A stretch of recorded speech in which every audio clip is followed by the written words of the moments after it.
Hinga mana, hinga reo, e rau rakatera mā tēnā koutou, inga iwi, tēnā koutou katoa. Welcome everyone to this meeting of the Dunedin City Council. Welcome to councillors, to staff and to the public and to the media who are there as well. We, as usual, begin with public forum.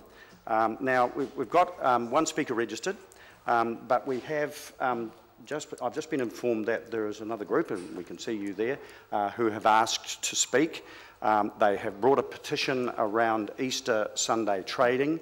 The rules are that council at this stage decides whether you're happy to hear them or you don't wish to, since they haven't given us any notice of either the petition or wishing to speak, and the matter was subject of a hearing. So I'm going to put it to council whether you wish to accept a speaker, another speaker at the public forum. All those in favour, please say aye. Aye. Against? Carried. That's right. Carried.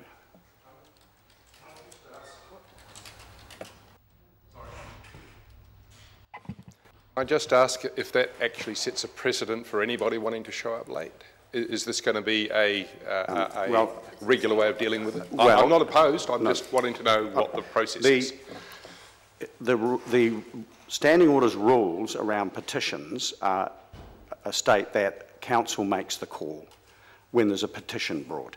For public forum, we make our own rules effectively, and if anyone turns up late to public forum, it's the chair's discretion. But in the event of someone bringing, as I understand it, as it's been explained to me, a petition, then it's council that decides. Thank you for the clarity. Right. Councillor Bespoke.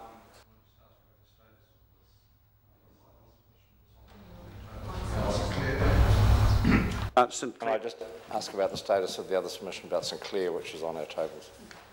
Well, that's just the written material that's been provided by the submitter, and they're about to speak. So, in that instance, could I invite Mr Radich, who is going to speak about the St Clair groins.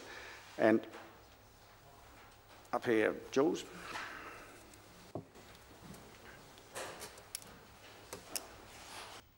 Welcome.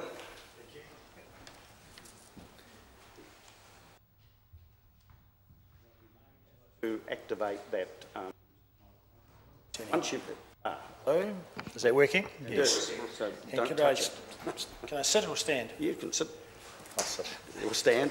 Either way, it's your call. Morning, tēnā koutou katoa. Ocean Beach, from St Clair to Lawyers Heads, looks beautiful and is a great asset to our city. However, it is also our front line to the Pacific Ocean. In May of 1898, the sea breached the dunes in front of where the dinosaur playground is right now, and there was 3 foot of water in Larkworthy Street. That happened again in July of that year, only worse, and large areas were inundated. And to quote New Zealand's oldest conservation organisation, the Dunedin Amenity Society, public acrimony and outrage was vitriolic. Perhaps today's public would be less critical if we had an incursion, but I suspect not. So groins were installed starting in 1902, and they were a great success in the words of the Otago Southland district engineer. They had trapped sand as planned, stopped erosion in the area, although at times sand had built up higher than the groins and had been washed away. Extending the groins could have solved that. By 1919, however, the groins had been totally neglected, and that district engineer was most upset. He reported to government there was constant erosion before the groins were installed. As soon as the groins were installed, the erosion stopped, and as soon as the groins fell into disrepair, the erosion recommenced. So in 1921, our famous double row of St Clair piles were built, expensively during the winter due to political procrastination. However, by 1935, surf lifesavers wanted groins removed because their boats were banging into them. So some were, and the very next year, erosion started again, so repairs were made. By the 1950s, natural deterioration had occurred and the sea was wreaking havoc again. So the 2 remaining groins were replanked. In the words of the Chief Engineer of the Ministry of Works at the time, C.W.O. Turner, a famous gentleman, groins have proven over the previous 50 years to have been the most successful method of controlling St Clair's sand loss and should be built again. And I contend that right now is the perfect time to reinstate that groin at St Clair. It's easy because the sand level is high, there's more time between the tides to work, plus we keep the sand that has built up so far this summer. It's cheap because we have a ready supply of hardwood poles from Delta. It's desirable because the public are worried about sea level rise and want to see some action. And here is an action that costs only a little now, but can save a fortune later on. And the groin is a well-proven device, both locally and all around the world, which brings, traps the sand and makes for a higher beach level. A higher beach level will provide natural protection for the sand dunes and allay ratepayers' fears a little bit. A higher beach level will make the St Clair experience even better. And a higher beach level will hide the sand tubes, which have been vandalised several times now over the last 10, 20 years, which will remain in place under the sand for megastorms. We simply rebuild the 1921 double row groin. The double row construction proved most durable because each row only gets half the weather that a single row does. It also has a nice visual effect of providing a framed view of White Island when you look down the channel between the row of piles. And because it's something that has existed and proven effective over the years, I expect there'll be minimal public disagreement. Because it's wooden, it's a softer intrusion into the beachscape. Really easy to put in, just as easy to take out, and provides rapid results which can be used and form the basis for future discussions about the beach. And the funding should come from operational sources so that the work can take place before the end of March when the sand level is high. February would be the ideal month, I think. The poles are lying in a Delta yard already, I suspect, just waiting for a home to go to. They are essentially free of charge. Not only that, they come with a handy recycling story to make something a little more positive from the pole problem. So I suggest that right now is the perfect time to reinstate the groin at St Clair. And I've provided you with a little bit of paper to support that, although I'd have to confess it's much lighter. There's much less of it than I would like. But anyway, there you have it. Any questions? Jules, are you happy to take questions? Absolutely. Yeah. Councillors, questions? Councillor Lord. Jules, I was just wondering, so I've never seen photos of the original groins, obviously, but, well, not obviously, but I haven't. So did they have planks running down on the sides, effectively making them a bit like a wharf? Yes. Is that the idea? Yeah, the piles on their own are no use. Yeah. But it's the planking between the piles that traps the sand.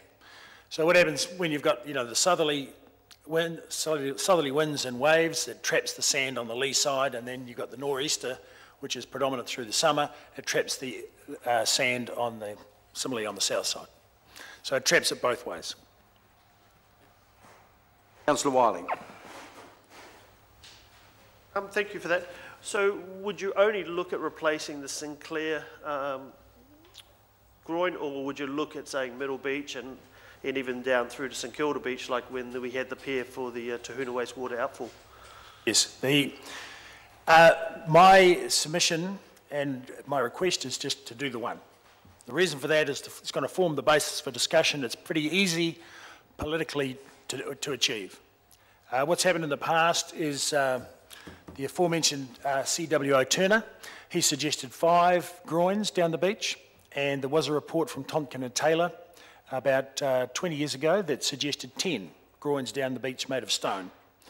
Well, both of those are much larger initiatives, far more expensive, and naturally the engineers want to make a far more permanent solution, but there's a lot of political contention and discussion, consultation to take place before you could put 10 stone groins down the whole length of that beach. But it would make a far more effective protection against sea level rise and protect the whole of South Dunedin. Having one simple wooden groin, which is simply a rebuild of what was already there, would meet very little opposition, I feel, and could be done right now and then form the basis for discussion so that people can see a much easier engineering solution which would build up the beach level and provide more natural protection from the sea in the future. So that's why I think only one right now. Councillor Steedman. Thanks, Jules. So effectively what you're saying is because the poles are there, we can just get in and get it done now rather than procrastination, and then we'll see if it works or not without having to worry about engineers and everything. Exactly. Councillor Elder. Thanks, Jules. I was just wondering what the action group and Surf Life Saving Club, what their thoughts might be around this. I've spoken to Bill Brown. He's extremely supportive. Councillor Lord, you had just to come back to the surf lifesavers, they're always going to be a little bit conflicted because, well, back in the day they used the big canoes, and when they, they were paddling next to the groins, they would smash against the piles. So they broke several canoes, which is why they wanted them removed. However, I believe that they would prefer to see a good beach, a high beach with groins, than a rocky beach and incursions through the sand dunes and no groins. Thank you. Councillor O'Malley. Thanks for your submission. I'm thinking of a jurisdiction question here, though. This is past the high water line, which means I think this may be an ORC question rather than DCC question. In terms of, I don't think we even have the authority to put those groins in without going to the ORC in the first place. I think in terms of the high water line, the groins are mostly below the high water line. What he's making. Sorry? That's the point he's making. Yes. The jurisdiction, as what the point he's Our making. jurisdiction stops at the high tide line. Right. And then starts at the ORC, then takes over from there. So it's a great idea. I just think you might be in the wrong room. I'm just concerned. Well, there hasn't been one put in for a while, so this would be just reinstatement of the existing. There's possibly another factor that might help. I don't know. There was an Ocean Beach Domain Board was the authority at the time. The one was built in 1921. So under whose jurisdiction that was, I'm not sure. I'm more than happy to take the same submission to the Regional Council, though. Any further questions? Councillor Lord. Yeah, look, I just had a question, Jules, about the distance that it would extend out to sea. How far would the original one have been built? How far out? It was quite long, I would say, to the low tide mark at the time. But what happens is the low tide mark moves further out as the beach is built up. So if you look at I've looked at a whole range of photographs, and photographs that are there once the groin's been in there for a little while, and for a year or two, show that the low tide mark is beyond the end of the groin, whereas it would have been much higher up in the beginning. But as soon as the sand build, because the sand level varies by an awful lot, 5 or 6 metres. There's huge potential for sand. There's over 1 million cubic metres of sand goes by that beach every year, and all gets deposited in Blueskin Bay. So I think it would be a very easy job for us to trap a little bit of it.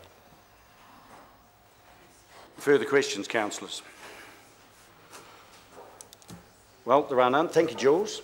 You may have another trip up the hill, but I think you've certainly sparked some interest here. Yeah, so, happy to do that. So thank you for that. We can make it a Christmas project. So the question for me is, how do I find out what's the process from here? Should I go to Regional Council? Yep. Approach them directly. Thanks, Jules. Right, now can I invite the speaker from the group who wishes to speak on the Easter trading issue up to the microphone.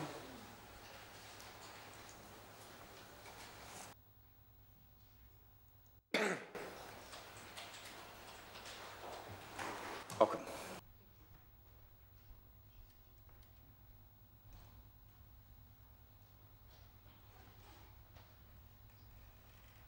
So the next 5 minutes are yours.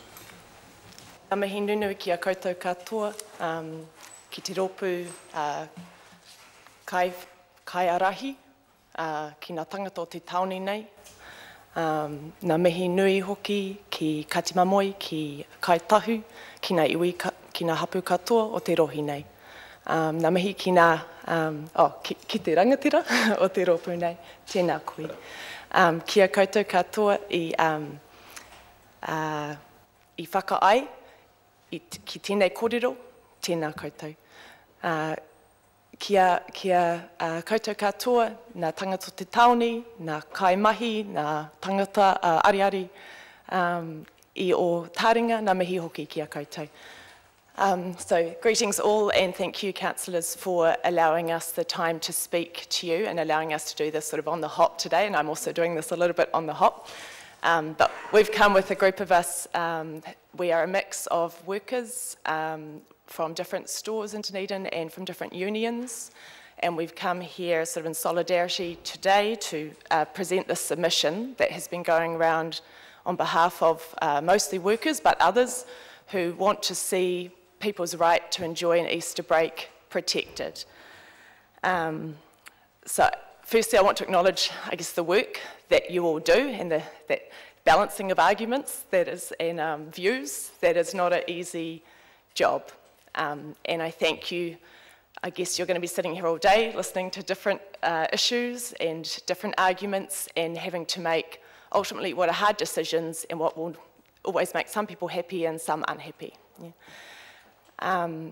And I guess when making decisions in a big group like this, I guess it's often important to think about who isn't in the room, who hasn't always had the opportunity to come and put forward their views, who hasn't always got the time and the luxury to do that.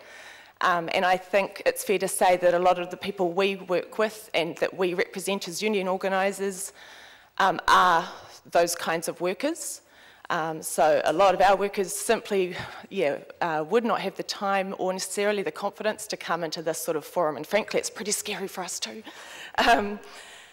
So when you make your decision about Easter trading, I hope you will think about the number of workers who would miss out on their Easter break and the families who hope to catch up with those workers who will also miss out on seeing their families, and that doesn't happen very often in the year. We don't have many opportunities where families know they get a chance to come together, and I'm sure you guys in the room value Easter and the time with your families, and I just want you to think about what it would feel like not to have that guaranteed. So yeah, I guess our main point is everyone deserves a break and a chance and a time with their families. It doesn't matter where they work.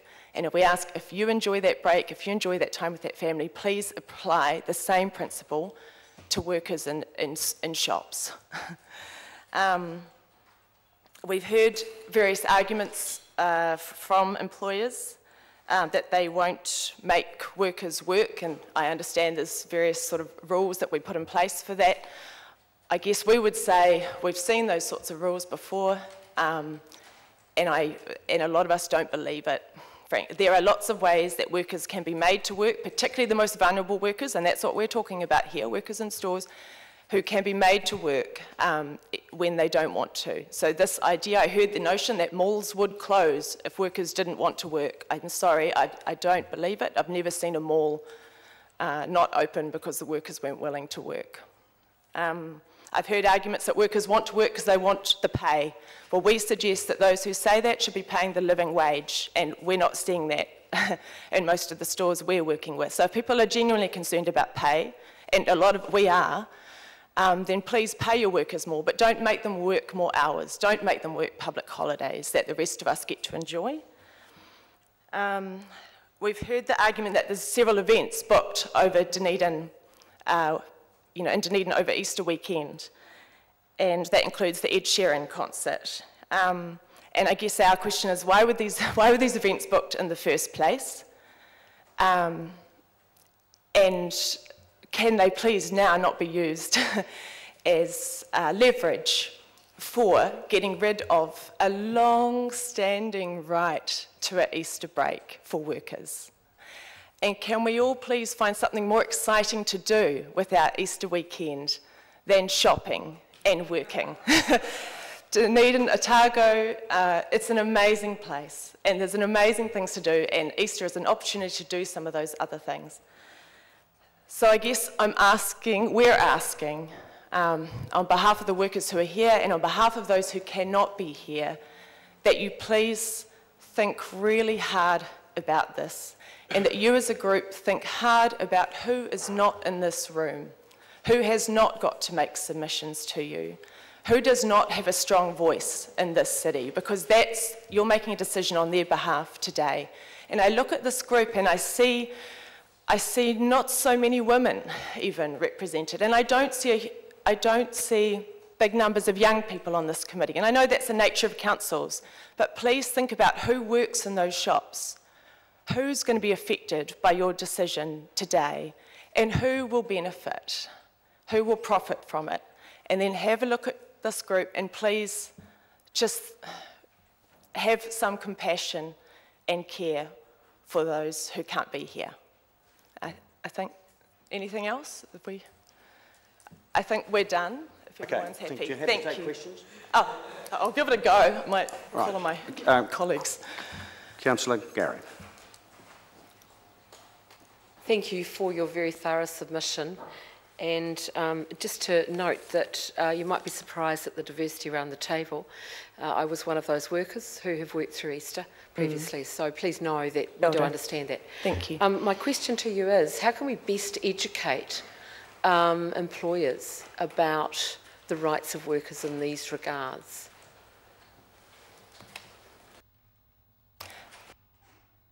I mean, my first answer would be to retain the right, the clear right to an Easter break. The easiest way we educate is if the rights are very clear-cut. However, if you are asking if the change was to come into place, how we would educate workers, all I can say is we have a lot of difficulty as union organisers, and I think delegates in the room would agree with me, in getting and having workers understand their most basic rights. The right to have a copy of your collective agreement that sets, or your employment agreement that sets out your rights. You'd be amazed how many don't even have a copy. So how do we educate? I don't know if it's a matter of education. We're talking about employers educating. There has to be goodwill. Education is useless unless they actually really feel for their workers and genuinely care about their lives. That's what I've seen. I've seen plenty of employers that know what they should be doing and they know the rights, but I don't feel like they treat their workers like they are a human being, like they are. Councillor O'Malley. For your submission. I just want to clarify a point. How confident do you feel that if an employee said that they didn't want to work, that you could be guaranteed that employee would not receive any repercussions over the next 365 days of the year? I'm very glad you asked that question. I'm from Unite Union, so the workers in our stores already work Easter and Christmas, so unlike a lot of the workers who we're speaking for here. I wouldn't be at all confident that there wouldn't be repercussions for workers who said they didn't want to work. I already know that workers are made to feel that they have to work, and often if they don't know their rights, they accept that.